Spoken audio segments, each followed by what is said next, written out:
महाराज जी, आपके चरणों में कोटि कोटि प्रणाम।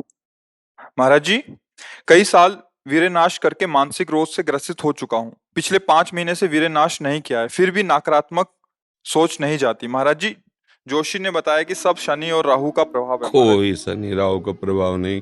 करो दुष्प्रवृत्तियां और शनि राहु को दोष दो, बेकार की बातें हैं।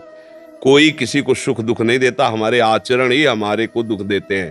पक्की बात समझ लो। बोले वो अमुक ने उसको पीटा, राज कर्मचारी आपकी सुरक्षा के लिए हैं, लेकिन जब आप असत आचरण करेंगे तो पीट के जेल में डाल देंगे। ये राज कर्मचारी हैं। शुक्र, शनि, राहु, केत, ये सब राज कर्मचारी हैं। असद आचरण वालों को जलाते हैं, दंड देते हैं, और सदाचरण वालों को चाहे जिस नक्षत्र पे बैठे हो, चाहे ग्रह पर किसी भी बैठे हो, ये सदैव अनुकूल रहते हैं। ये भगवत पार्षदों को ऐसे वैसे नहीं है। करो अस्त मैथुन और शनि साढ़े चढ़ा हुआ है, इसलिए ऐसा होता है। बेवकूफी वाली बातें बच्चा है। अभी अवस्था है तुम्हारी वीरपात करने की। गेहूं की फसल तैयार हो रही है, गलेत पे हो। गलेत माने होता है दाना अभी पड़ रहा है, और आप उसको काट लो तो ना भूसा होगा ना दाना होगा, व्यर्थ जीवन चला जाएगा। कम से कम 20-22 वर्ष तक ब्रह्मचर्य का पालन करो, फिर गृहस्थी में जाओ। संतान तेजस्वी होगी, देशभक्त होगी, माता पिता की भक्ति कर। ये क्या है?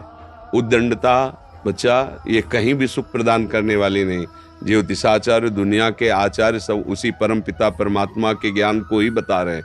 जो सही माने में ज्योतिषाचार्य हैं, वो सबसे बड़ी ज्योतिष ये है कि भाग्य विधाता हमारे कर्म हैं।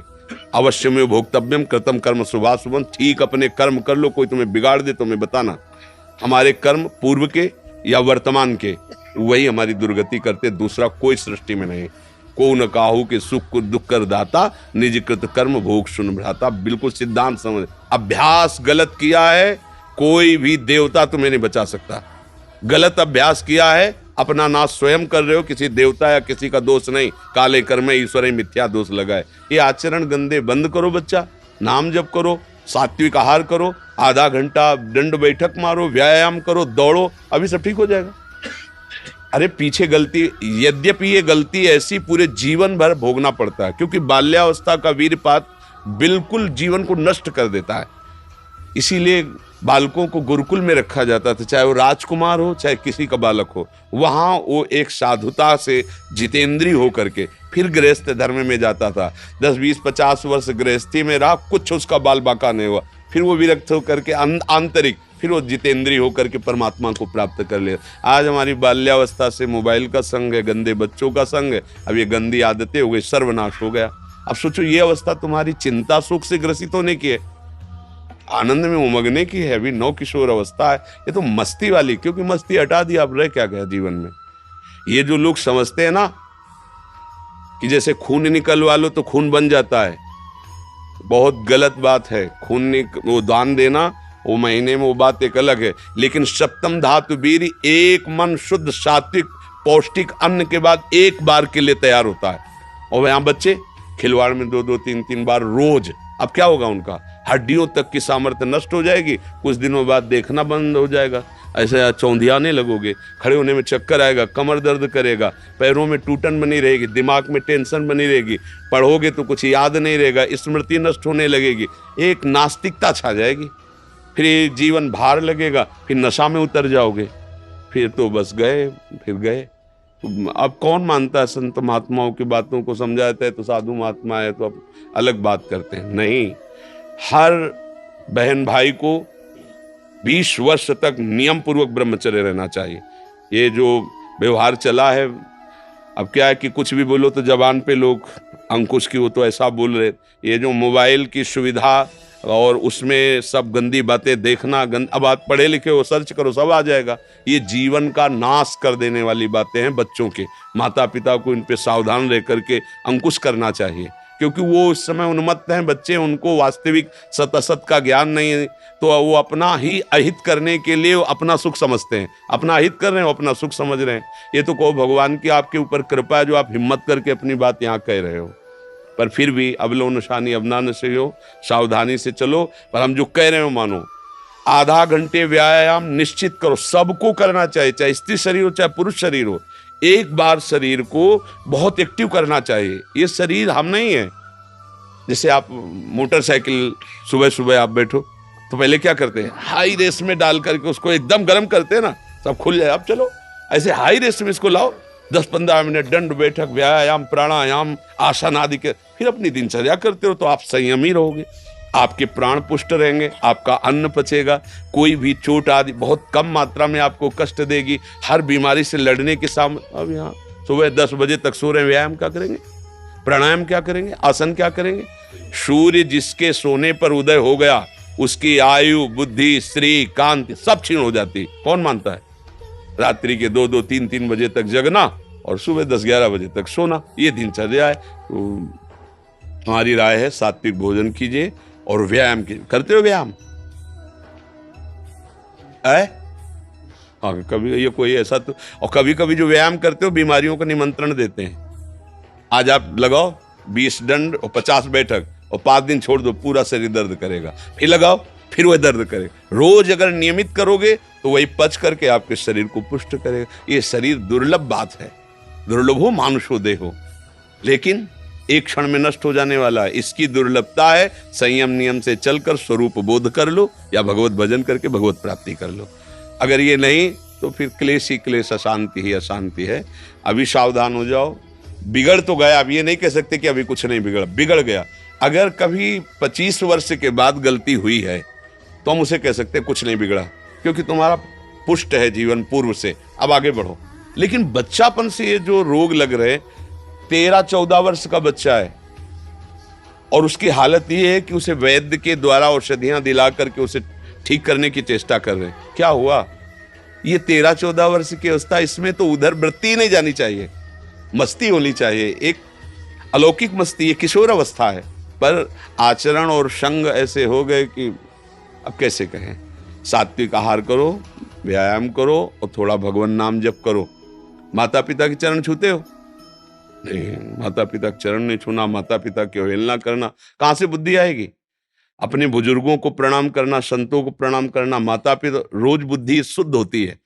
प्रातः काल उठ के रघुनाथा, मात पिता गुरु नाम ही माथा, तो ये सब लिखी बातें रह गई। नए नए बच्चे हाय हेलो शुरू है, मिलेंगे तो क्या कहे, पहले कहते जयराम जी की, नहीं गांव में कहते थे राम राम भैया, राम राम कहते, अब क्या कहते, हाय तुम्हारा दुर्भाग्य हमारा दुर्भाग्य।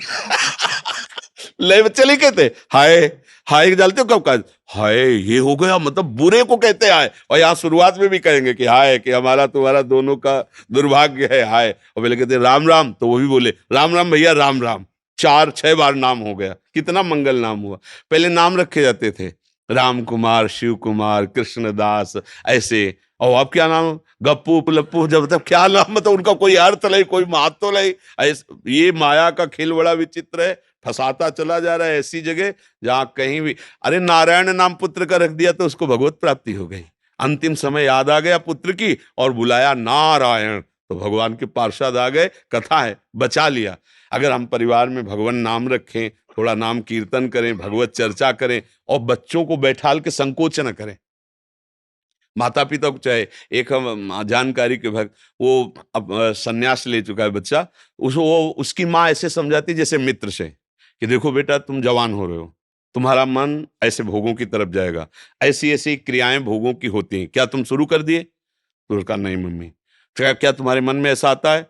आता तो है, बिना हमारे, हम तुम्हारे मित्र भी हैं, तुम्हारी माँ भी है, बिना हमारी अनुमति कि तुम ऐसा आज वही सन्यासी है। वो जब हमसे बात करे तो हमका प्रणाम है तुम्हारी माँ को। बोले मुझे अगर संभाला तो मेरी माँ ने संभाला। मतलब बचपन से बैठाल कर हमको सारी बातें बताती रही कि ऐसी ऐसी गलतियां होती, ऐसी ऐसी बात होती, तुम्हारे अंदर तो नहीं, तो हमका इच्छा है पर अभी नहीं है। आज उसने उसको सन्यासी बनाकर खड़ा कर दिया, भगवत मार्ग का पथिक बना दिया।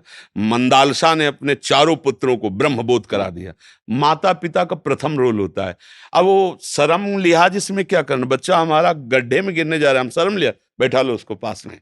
देखो मोबाइल में गंदी चीजें तो नहीं देखते, गंदे बच्चों को संग तो नहीं करते, अगर आप ऐसा करते हैं तो नहीं करना चाहिए। उनका मैसेज देखें, उनका मोबाइल देखें, उनकी चेकिंग करें, उनकी मानसिकता को समझे। गलत हो गए हो तो उनको प्यार दुलार से, बड़ी कोई बात नहीं, गलती सबसे होती है, सुधार करो। मतलब उसको इतना पुष्ट करो कि वो बोझा ना लादने पावे और आगे निकल जाए। भाई इतनी फुर्सत का है माता पिता, वो अपने ही मनोरंजन से फुर्सत ले, वो अपने ही मन को संभालने में परेशान है।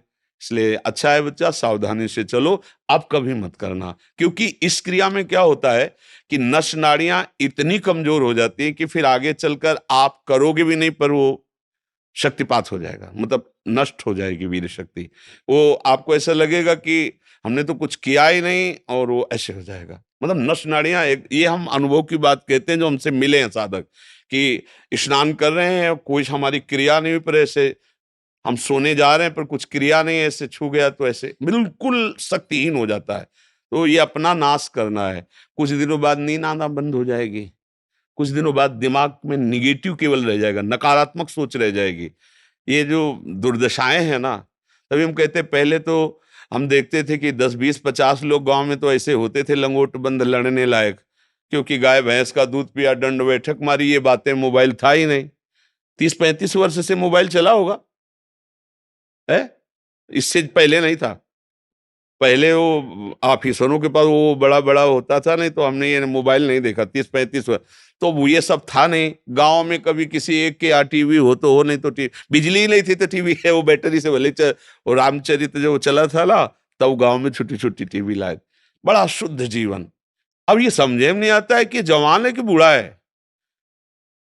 कपड़े जैसे बांस के डंडे पे कपड़े पहना के खेतों में नहीं खड़ा किया जाता, बिल्कुल ऐसी सीन है। गाल चिपके हुए हैं, जांघों में मांस नहीं है, छाती में मांस नहीं है, और अपने को मतलब विश्वात्मा स्वरूप समझ रहे हैं, अपने को अहंकार में बलवान समझ रहे हैं, विद्वान समझ रहे हैं, और अपना जीवन नष्ट कर रहे हैं। हमें लगता है शरीर समस्त सद्गतियों का हेतु बनता है। अगर शरीर स्वस्थ है, बुद्धि पवित्र है, तो हम यहाँ अच्छे विद्यार्थी बन सकते हैं, हम अच्छे पुत्र बन सकते हैं, हम अच्छे मित्र बन सकते हैं, हम अच्छे देशवासी बन सकते हैं, हम अच्छे भक्त बन सकते हैं। और जब शरीर ही स्वस्थ नहीं, मानसिकता स्वस्थ नहीं, तो कुछ नहीं, बस जीवन काट रहे हैं व्यर्थत्व में।